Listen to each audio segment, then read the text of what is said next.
जाग जरा जिंदगी है तेरे आगे खड़ी जागो दुनिया जागो जागो जागो दुनिया जागो जागो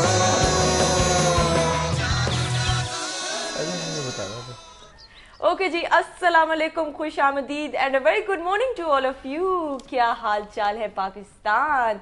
दुआ यही है कि आप जहाँ रहें खैर खैरियत से रहें, अपने दिन का आगाज़ पॉजिटिव सोच के साथ करें, full of life, full of energy इंसान को होना चाहिए। ज़िंदगी अल्लाह ताला की बहुत बड़ी नाज़रीन नेमत है, इसको जितना हो सके खुशी के साथ सेलिब्रेट करना चाहिए, लिव इन एवरी मोमेंट। और ये आप शायद कह रहे होंगे कि सुंदस के लिए कहना बड़ा आसान होगा, लेकिन नहीं, कर भी दें तो क्या ही बात होगी। टेंशन अगेन मैं कहूँगी आती हैं और चली भी जाती हैं पीछे के दरवाजे से। अच्छा इंसान वो होता है, समझदार इंसान वो होता है जो अपने दिमाग का इस्तेमाल करे और इन टेंशन से घबराए मत, बल्कि उनको डील करे। आप देख रहे हैं जागो दुनिया सुंदस जमील और फारूक हसन के साथ। बिस्मिल्लाहिर्रहमानिर्रहीम, अस्सलाम वालेकुम। और सुंदस, आज का मैसेज ये था कि एनर्जेटिक रहना। एनर्जेटिक, बिल्कुल। आज thought of the day, exactly ये। क्या बात है जी, बिल्कुल जी। आप एनर्जेटिक रहें और कोशिश करें बल्कि थोड़ा सा हाइपर रहें, ताकि आपका दिन जो है वो अच्छा गुजरे, ऑन टॉप ऑफ थिंग्स आप रहें। और कोशिश करें कि प्लान ज़रूर किया करें। अनप्लान्ड ज़िंदगी गुजारने के फ़वाइद भी हैं, नुकसानात भी हैं, लेकिन नुकसानात मेरे ख्याल में ज़्यादा हैं। अगर आप प्लान करके करेंगे तो आपके बहुत से काम कंस्ट्रक्टिवली जो हैं ठीक अंदाज में, ठीक सिमत में जाएंगे। इस वक्त हमारे साथ मौजूद हैं बहुत ही मारूफ सहाफ़ी जनाब नज़ीर नाजी साहब, उनको हम खुशामदीद कहते हैं। सर अस्सलाम वालेकुम। अस्सलाम वालेकुम, कैसे हैं thank you so much sir for coming. Nazi साहब, कल एक बड़ा ज़बरदस्त इंकशाफ हुआ। वो जो फैसल शहजाद साहब हैं, जो पाकिस्तानी निशाद अमरीकी हैं, उन्होंने जो न्यूयॉर्क टाइम्स में टाइम्स स्क्वायर में जो बेसिकली एक वो गाड़ी में धमाका खेज मवाद बरामद हुआ, वो उनकी कार्रवाई थी। उसके बड़े दूररस रेपरकशंस जो हैं वो फील की जा रही हैं और की जाएंगी। आपका इस हवाले से क्या कहना है? देखिए, जिस तरतीब से वाक़यात आ रहे हैं सामने और जो अभी तक हो रहा है दहशत गर्दी के नाम पर, मुझे तो कुछ ऐसे लगने लगा है कि ये असल में कोई अमेरिकन सीक्रेट वेपन है, दहशत गर्दी भी, अलकायदा भी। क्योंकि अलकायदा के नाम पर जो कुछ भी हुआ उसका अल्टीमेट जो है फ़ायदा अमेरिका को हुआ। दो मुल्कों पे उसने जारहियत की, फ़ौजी कब्ज़े किए, पूरा कंट्रोल अपना इलाके में मजबूत कर लिया। इराक़ में कहा गया था कि वहाँ न्यूक्लियर वेपन कोई नहीं निकला, लेकिन इराक़ तो पामाल हो गया, वेपन्स ऑफ मास डिस्ट्रक्शन। हाँ जी, हाँ, नहीं निकले। तो इसके साथ अलकायदा के नाम पर जो कुछ किया गया, और अब ये जो हो रहा है इस नौजवान के साथ, मुझे नहीं पता उसके पीछे क्या है, लेकिन इससे जो अमेरिका निकालेगा इसमें से, उससे पता चलेगा कि ये कोई एक्चुअल वाक़या है या इसके पीछे भी कोई प्लान है और बेचारा विक्टिम बना है। पेट्रोल और बिजली के नर्ख बढ़ाना जो है मामूल बन गया है, और अगर हुकूमत ने महंगाई और लोड शेडिंग ख़त्म ना की तो मैं भी मुजाहिरों में शामिल होने पर मजबूर हो जाऊंगा। मियां नवाज शरीफ साहब ने कल ये स्टेटमेंट दी है जब वो अलहमरा का मेरे ख्याल में विजिट करने गए। अताउल्लाह कासमी साहब से बात। जहाँ तक इसका ताल्लुक है, मुजाहिरों में शामिल होने से पहले जब हम IMF की तरफ जा रहे थे तो वक्त था रोकने का, उस वक्त हम रोक लेते। अब तो हम फंस चुके हैं, शिकंजे में आ चुके हैं। दूसरी जो बात है वो ये है कि हमें जो ये लोड शेडिंग है, ये बिजली की किल्लत है, एनर्जी की कमी है, इसे पूरे पर्सपेक्टिव में देखना चाहिए। हमारी बदनसीबी है कि हमारा जो रूलिंग एलीट है उसके जहन में ना कोई विजन है, ना कोई फ्यूचर प्लानिंग है, और ना ही जो पॉलिसियाँ वो बनाते हैं उनके नताइज का उन्हें अंदाज़ा होता है।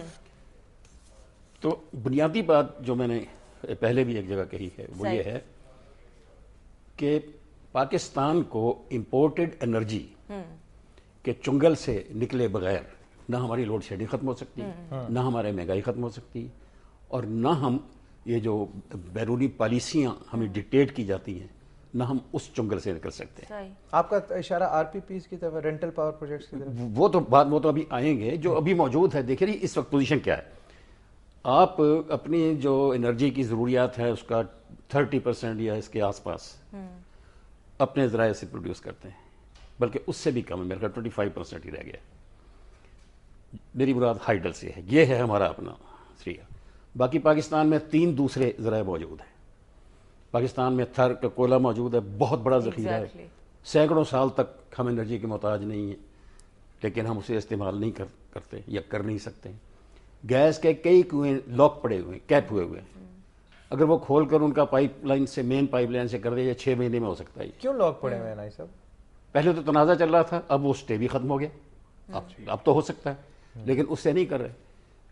تیسرا ہمارا ناردرن ایریاز میں ہمارے آبشار اور جھرنے بے شمار ہیں, وہ ایک ایک کے نیچے لا کے ایک ایک رکھ دیں ہائیڈل پاور ٹربائن, تو 2 چوکیدار بٹھا دیں, مفت بجلی پیدا ہوتی چلی جائے گی.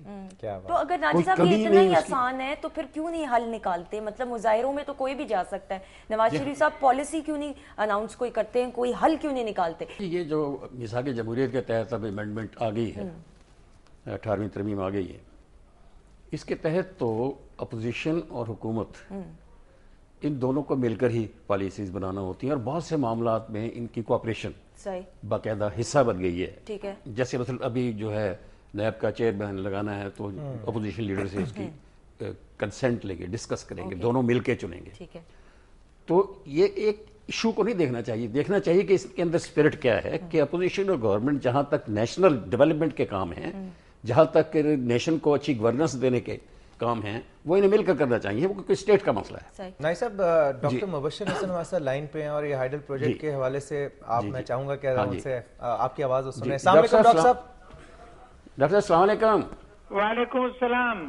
ڈاکٹر صاحب, ایک بڑی پرانی بات میرے ذہن میں پڑی ہے, اور تصدیق آپ ہی کر سکتے ہیں, کہ آپ کے زمانے میں ایک 100 اسمال ہائیڈل پاور پروجیکٹس کا تھا سلسلہ کوئی, جس میں وہ 100 کے 100 آ گئے تھے ٹربائن, اور 4 نصب بھی ہو گئے تھے. اس کا کیا بنا, کیا ہوا تھا ایسا کچھ؟ جی 100 سے بھی زیادہ تھے وہ, اور تقریباً سب کے سب بن گئے تھے, اور ہم نے تو جو باہر سے پہلے منگائے تھے ان کو نقل کر کے گجرانوالے میں بنوانے شروع کیے تھے, ٹربائن بھی اور جنریٹر بھی. اور پھر یہ سارے ناردرن ایریاز اور چترال وہاں پر لگے ہوئے ہیں, اور اب بھی بہت زیادہ اور لگنے کی گنجائش ہے. بہت بہت شکریہ آپ کا ڈاکٹر صاحب ہمیں جوائن کرنے کا, بہت شکریہ, بہت شکریہ. تو نائی صاحب, ایٹ لیسٹ چلیں, اٹس اے ڈائریکشن, مطلب کہ جہاں پورا ملک جو ہے جل رہا ہے, وہاں پہ یہ کچھ ڈاکٹر صاحب نے لائن سے چلے گئے. میں دوسری عرض کر دوں ایک بات اس کے علاوہ, یہ تو ہیں جو چھوٹے اسمال جنریٹر ہیں, لیکن اس سے بڑے بھی لگ سکتے ہیں, جو 10 سے 50 میگا واٹ تک پیدا کرتے ہیں. یہ ایک جرمن فیزیبلٹی پڑی ہے, یہاں پڑی ہوگی, ہمارے یہاں بے شمار تجویزیں دفن ہو جاتی ہیں آگے فائلوں میں. تو اس کے تحت انہوں نے کہا کہ ہم خود لگا کر دیں گے آپ کو, اور 1 یا 1.5 روپے انہوں نے پرائس رکھی تھی, اور انہوں نے 10 سال کا عرصہ مانگا تھا. انہوں نے کہا کہ 10 سال میں ہم آپ کو ان ناردرن ایریا سے جو ابھی ذرائع ہیں ہائیڈل, ہم ان سے 10,000 میگا واٹ آپ کو بجلی پیدا کر کے دیں. Thank you so much Naji صاحب, it was a pleasure having you. بہت ساری خبریں رہ گئیں, ٹائم کا پتہ نہیں چلا, انشاءاللہ پھر آپ کو دعوت دیں گے اور نیوز کے حوالے سے مزید بات کریں گے. It was a pleasure having you. ناظرین, ہم نے بریک کی طرف بڑھنا ہے, لیکن بریک پہ جانے سے پہلے آپ کو یہ بتا دیں کہ جی فردر پروگرام میں کون کون سے گیسٹ ہوں گے. جی فاروق. ڈاکٹر عظیم جہانگیر خان ہوں گے جی, پروفیسر آف ڈرمیٹالوجی ہیں اور ڈرمیٹالوجک سرجری. نیر جہاں ہیں, یہ سی او ہیں اردو مرکز انٹرنیشنل کی, باہر سے آئی ہیں یہ امریکہ سے, اور ان سے ہم بڑی زبردست بات چیت کریں گے.